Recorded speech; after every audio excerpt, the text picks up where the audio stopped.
It's my pleasure now to introduce again Congressman Mac Thornberry, who is our first witness, and he is the Congressman of the 13th District in Texas. He currently serves as the Vice Chairman of the Armed Services Committee, where he also leads the Subcommittee on Emerging Threats.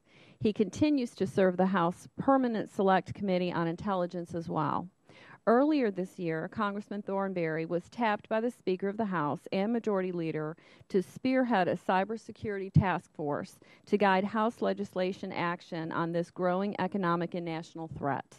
On October 5th, the task force released their recommendations, which have been well received from Republicans and Democrats, the White House, private businesses, and other organizations.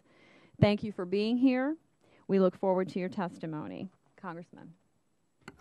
Thank you, Madam Chairwoman and Ranking Member, Mr. Schilling. I appreciate the chance to be here. I've submitted a written testimony, and if it's all right, what I'd like to do is just kind of summarize into 4 points. One is I appreciate you having this hearing. One of the major findings of our task force is that there is a tremendous gap in what's really happening and most people's awareness of what's happening. That's true in the population. It's true among members of Congress. And our view is that first we have a responsibility to educate ourselves and then try to help our communities understand what a serious issue this is. I've recommended that the Speaker and Minority Leader have a classified briefing for all members because I think all members really need to get a better understanding of what we're facing.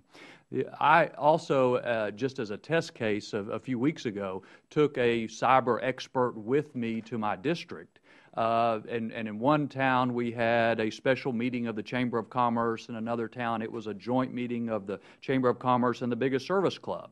Just to talk about this issue, he could answer the technical questions, but just to try to raise awareness from small businesses in my area. And I hope maybe that's something that other members may want to consider in the future.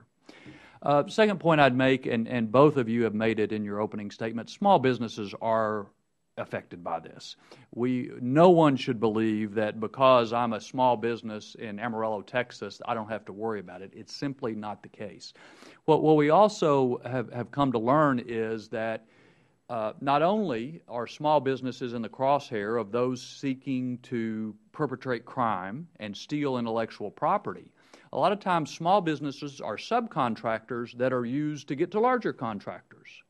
A lot of times, increasingly, in fact, lawyers and accountants are targets in order to get their clients' records. So there's some careful planning going on here, but small businesses are particularly in the crosshairs. And every time they steal intellectual property from a small business, they are stealing jobs from the United States. So it's obviously a national security issue, but as both of you have rightly pointed out, it's also an economic issue that is very important. Third, I would say that this is a big, complicated issue that Congress cannot solve in a single bill, and we shouldn't try. I think y'all have mentioned that it touches most aspects of our lives, most aspects of business life these days. 85% roughly of the infrastructure we're talking about protecting is owned by the private sector. So government is not going to come in and solve all of this, but we can take steps to help protect the country, and obviously that's what we need to do. Fourth and lastly, the task force you've both mentioned have made recommendations as far as a general framework on what Congress could do during this session of Congress. And that was the Speaker's instruction to us. Don't try to solve all the problems in the world, but look at what we can do that will make a significant difference that could get passed during this session of Congress.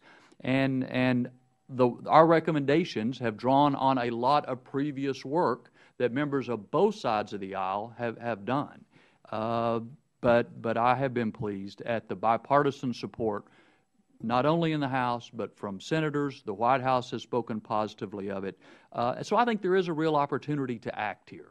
The There's lots of differences we have between the parties, between the different houses of Congress on a variety of issues, but this is one where I think we can work together, and I think it's essential that we work together to try to begin to take those steps in the right direction.